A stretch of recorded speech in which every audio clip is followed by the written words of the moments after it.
Dear Ms. President, Mr. Vice President, Secretary General, dear board members, Minister, General, dear members of the Parliament, honorable guests, delegates, dear members, ladies and gentlemen.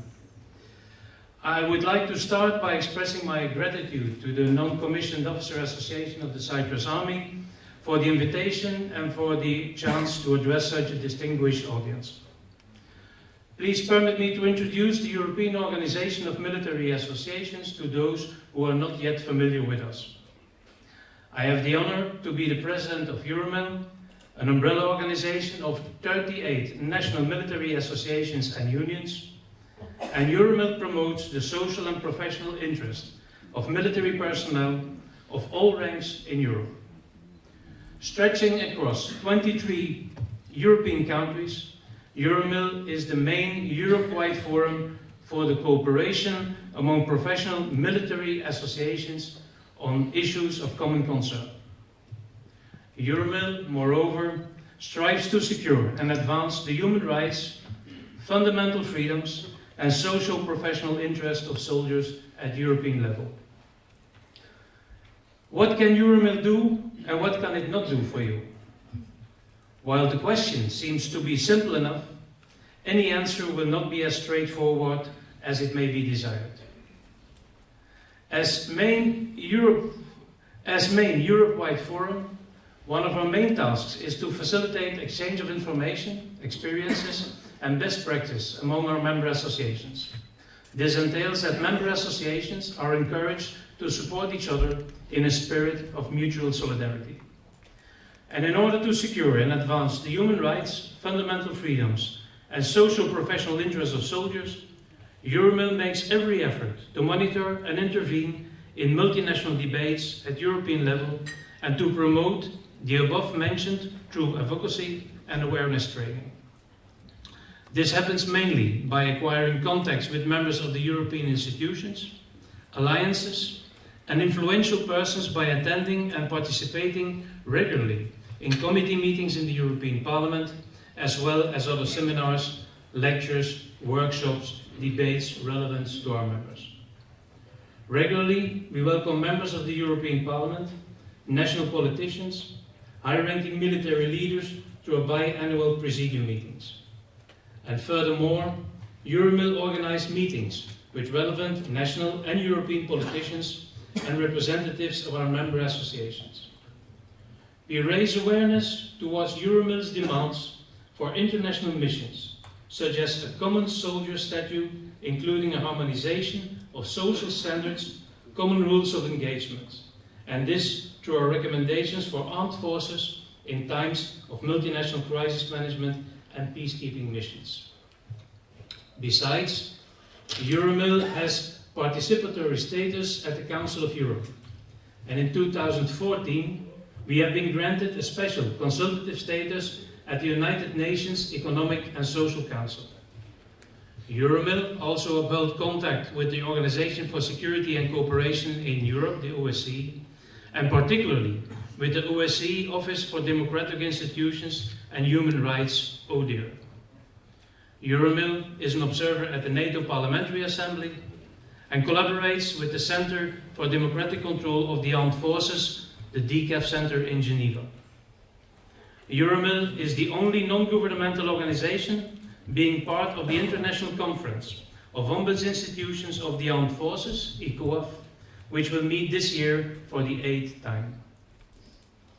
Ladies and gentlemen, why do we promote social and professional interests of soldiers? The armed forces are composed of human beings who have chosen to serve their country as a citizen in uniform. And the fact that these men and women happen to be wearing a uniform does not negate their rights as citizens of their country. And of course, this may all sound somewhat self-evident, but it's no less controversial. While armed forces must be democratically accountable, soldiers should also be fully integrated in the civilian social order.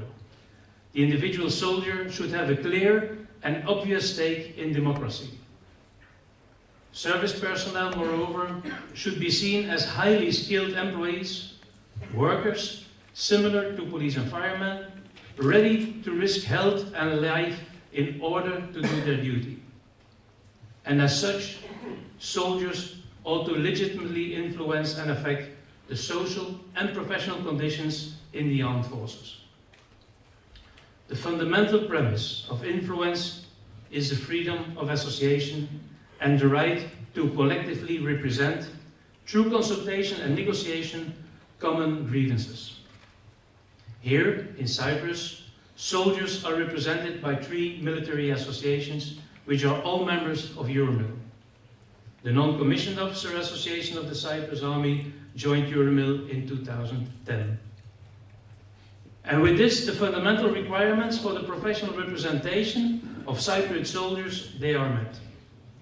And you should consequently be able to exercise your core right of freedom, of expression and association in order to promote your social and professional interests and ultimately to improve the working conditions of your members. EUROMIL is an organization founded on the idea that by working together across borders, we will be stronger. And in this context, the solidarity with individual associations is of a paramount importance to me and EUROMIL. We constantly strive to listen to the concerns of each association and to contribute when and where possible.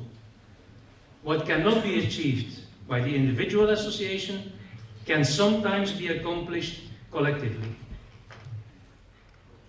Ladies and gentlemen, dear guests, at this point I would like to highlight the outstanding work that your association and its leadership has done in the past and continues to do so in EUROMIL.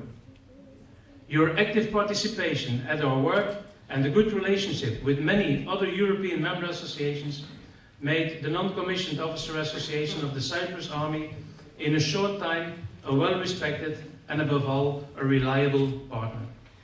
A partner with strong and firm positions when needed, but at the same time a loyal defender of our common values, and EUROMIL is grateful and happy to have you on board. Ladies and gentlemen, dear guests, allow me to come back a few moments on the situation in Cyprus. First of all, I would like to emphasize that the right of association is about social dialogue, the channeling of information and concerns about personnel and material up the chain of command and vice versa.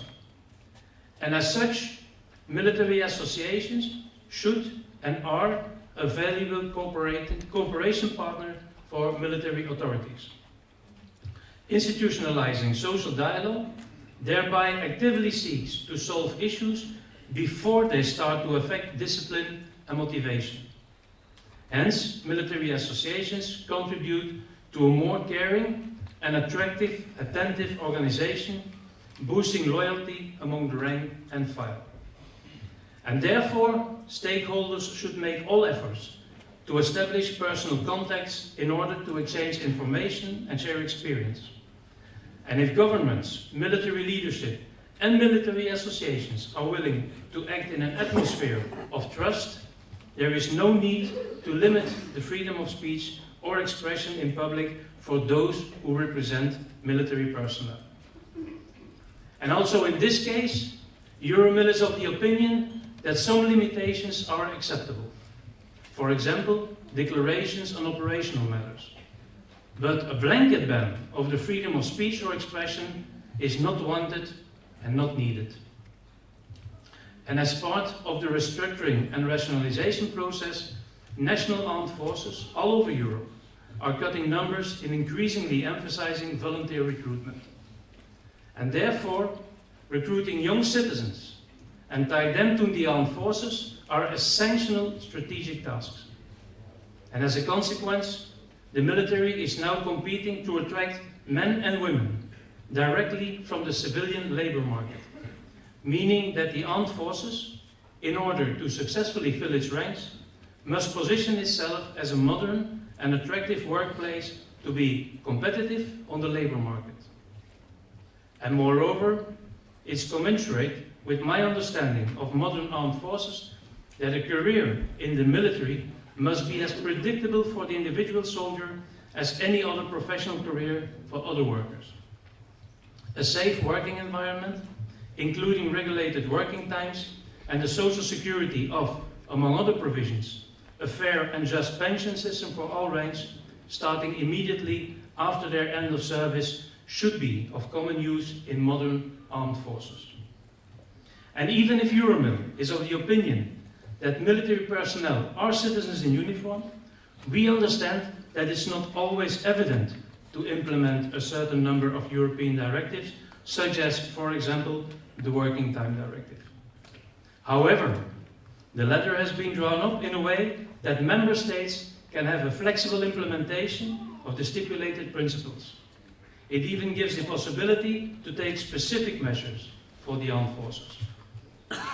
But there is a huge difference between excluding a specific group of workers, such as the military, and implementing it in a way whereby the balance between the needs of the armed forces as such and the working and living conditions of military personnel can be found. This debate has been going on in several European countries, and a number of workable and payable systems has been implemented. If wanted and needed, EUROMIL is always available to share its experiences on this and on other fields. Now, looking at the NCO career, I would like to make a personal remark. I started my military career in 1979 in the Belgian Armed Forces as a soldier, and I joined the NCO training school 1 year later. And as a young sergeant, I joined the Field Artillery Battalion and served there for several years. Now, notwithstanding the fact that I have been working since the end of the 80s on a full-time basis as Secretary General of an independent military trade union in Belgium, I followed the normal promotions up to the rank of Chief Warrant Officer, of course after having fulfilled the required conditions.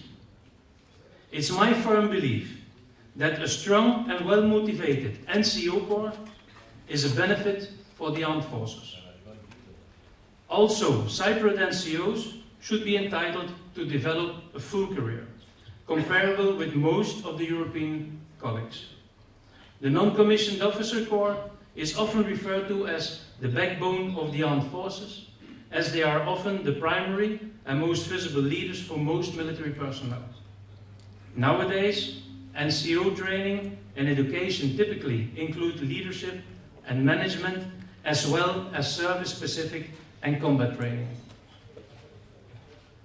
Dear delegates, dear guests, to conclude, I would like to stress once more that military associations do not challenge or undermine command and discipline. On the contrary, they stand for more efficient, well-motivated forces and provide military authorities with a valuable cooperation partner. And only when soldiers and their representative associations are able to exercise and enjoy the full spectrum of fundamental rights and freedoms will the armed forces be truly integrated in society. Ladies and gentlemen, dear delegates, dear guests, and in closing, allow me to express my wish for a constructive and productive debate, and that the General Assembly will conclude successfully. Thank you for your attention.